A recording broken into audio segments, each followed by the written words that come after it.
Hello YouTube. Hey guys, this is gonna be a very random video, but some of the little things that I do when I'm working on my tank, um, sometimes they're little things that I have learned and figured out over time, and some are tidbits I've seen from maybe YouTube videos or research. But a lot of things that you research and read sometimes can be helpful and sometimes can steer you wrong. It just depends. But for one thing, first of all, we had a couple of Endlers in here already, and they might not want to focus, but here's a new female. There's the two new females. One of them, you can tell she's about to drop a load of kids soon, so she'll start dropping them in. The new male in here is a pretty solid red. Where is he? Here he is. If it focuses on him. Alright. Oh, and another thing, my two nerites. It's never happened to me before, but they finally figured it out and started trying to breed. So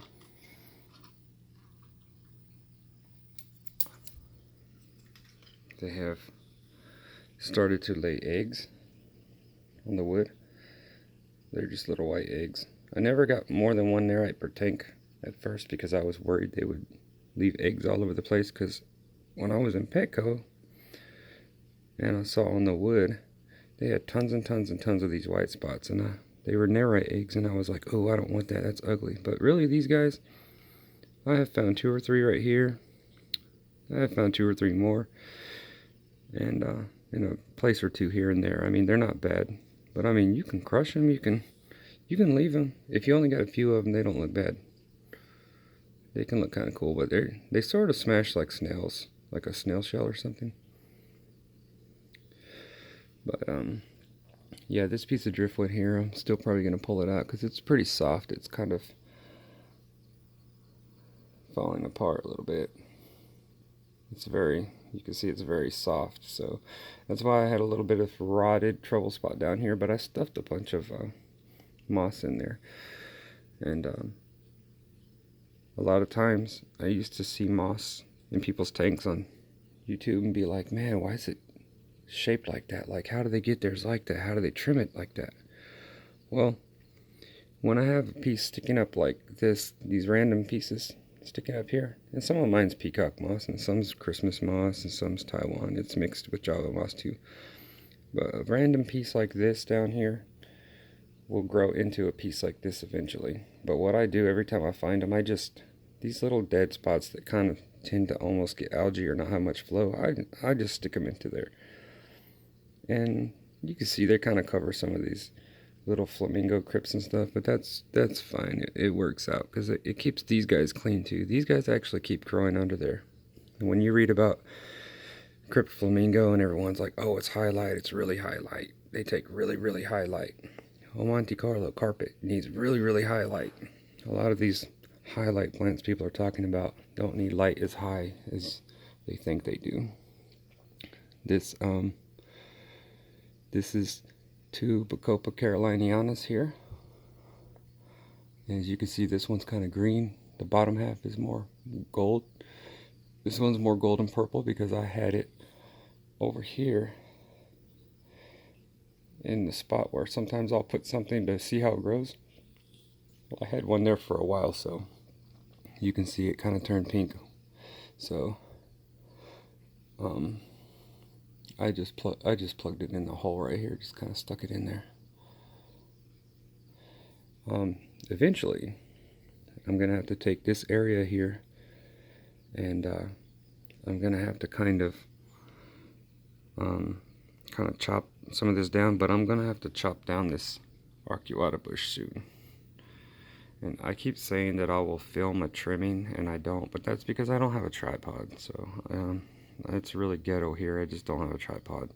I need to spend $10 and get one. Then I can just press record and do some trimming and maintenance and stuff. I'd like to do that. This is a cryptocorn lucens. Sometimes people wonder what that is. That's a cryptocorn lucens. People are always, when someone comes over, they're like, "Ooh, what's that? What's that brown plant? It's neat." There's a little Albida costata here. Same plant as the big guy here. these guys, this plant here and this one here, I'm not exactly sure what they are. Some type of a floating Ludwigia type, like a Ludwigia repens type. They float in ponds, and I get them around here locally. Find them floating in waterways and ponds, and when they grow in here, they look like this. So I'm not sure what exactly it is. But this my Pinata feta plant has finally really taken off, and I trimmed the top of it. But yeah, these persicarias here, when you see these persicaria quana, whatever how it's pronounced, these guys are like red and deep purple in pictures on eBay and everywhere. But for me, they do like this, kind of the same as Amanias. This Rotala SP green. The way I've been shaping this up is like, when one piece gets long, move out of the way, dude. Like this one piece is longer because it creeps. It doesn't grow straight up, it creeps. So I'll get in there and I'll clip the little long piece, and then that one will form bushy sprouts, and then I'll take this piece and just plug it back in here somewhere, and then these will keep growing out.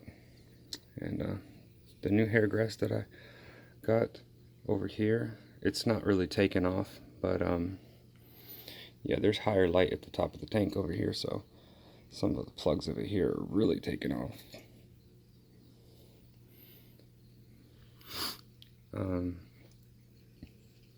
But yeah, I don't know, this is just random stuff. I am gonna retrim these guys again, because when I added the Rotala Singapores, I end up having to trim those a few times to get them going. So in order to trim those a few times, I have to trim this to match it. So it's going to slope up and then kind of slope back down in the corner. So back here looks almost a little shorter than here. So I have started to see with the H-Raws from the rotundifolia. Is this a H-Raw? It's more red. It's a H-Raw back here. It's more red.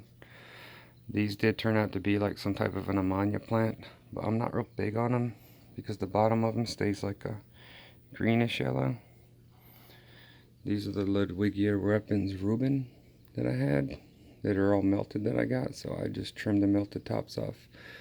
I might take the dwarf hair grass out of here and leave just these Juncus repens because I like them, and they're pretty stabilized in there now. I like those.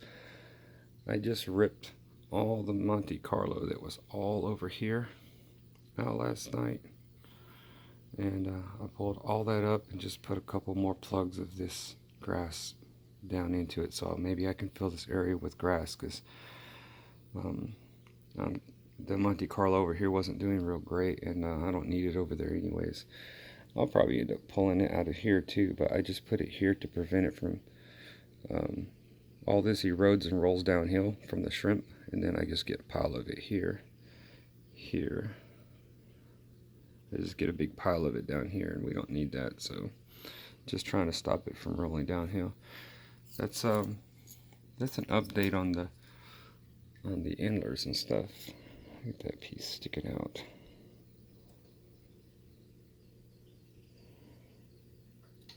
Take care of you later.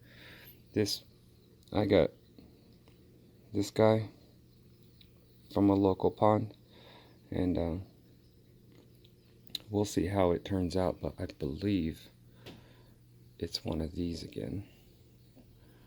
But floating, it's a completely different plant. And I got these here, and I'm not sure how aquatic it is, but it is sprouting a new leaf. There's one here, and there's one right here. But I need to remap the back of this, but soon I'm gonna take this whole bush and I'm gonna trim it way down to in there, like way deep.